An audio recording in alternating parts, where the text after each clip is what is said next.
November 2017, I was introduced to Nadeem so much before that, a year before that in 2016. But I was here in November 2017 when you had the bicentenary celebration of Sir Sayyid Ahmad Khan. And I had presented a paper here. So I was a newcomer and I was trembling with fear when I approached the stage.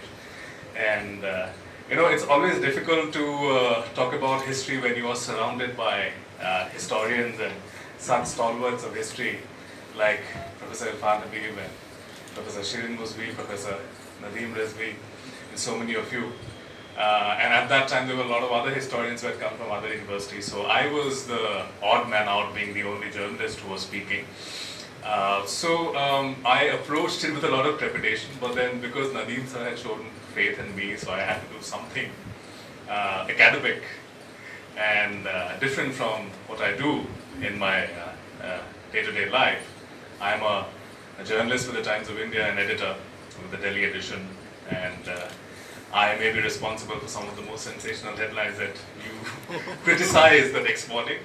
So I come from that sort of a background. But I have been a very serious student of history, and I take my work a lot seriously than many journalists would.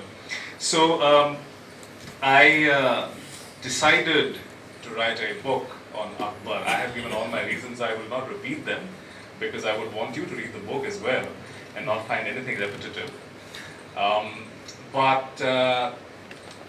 I thought about it because in 2015, and that's where things started going downhill when it came to the discipline of history. Of course, experts can argue that it started even further back in time, but I do see that point as the beginning of the spate of attacks on Akbar and the Mughals and every other dynasty that had ruled in the past that were Islamic, so to say.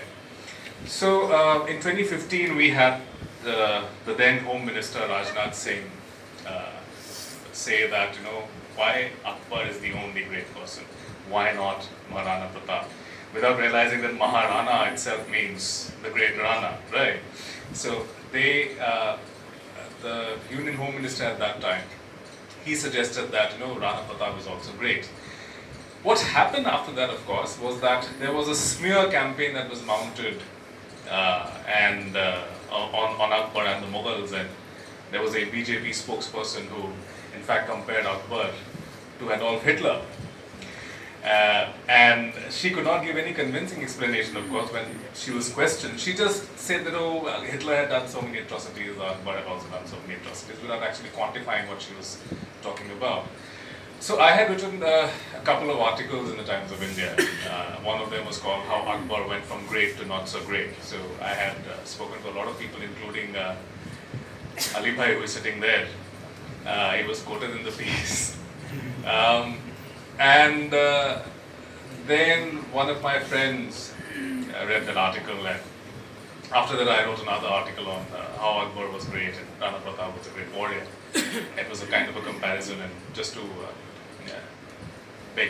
break the whole debate down for the layman.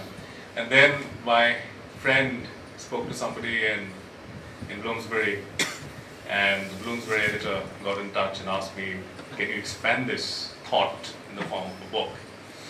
And I said, why not? We could do that. And perhaps it would be a great thing to do if we compare and contrast the past with the present.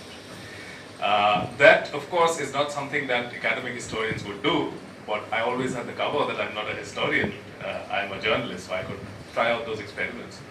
So that's how I started thinking about Akbar.